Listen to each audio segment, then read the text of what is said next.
Alright, we're going to be removing a front right door handle off a 2016 GLA250. You're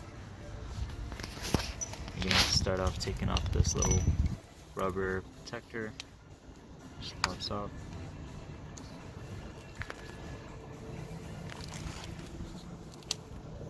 Now we're going to be using a T20.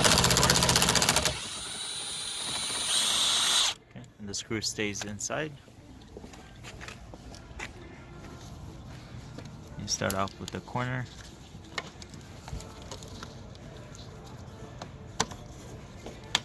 That comes off first. Pretty much just slides out pretty easy.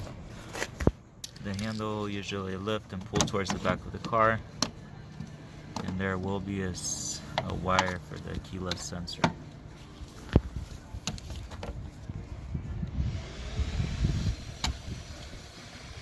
We'll use a flathead to pry it up, and that's it.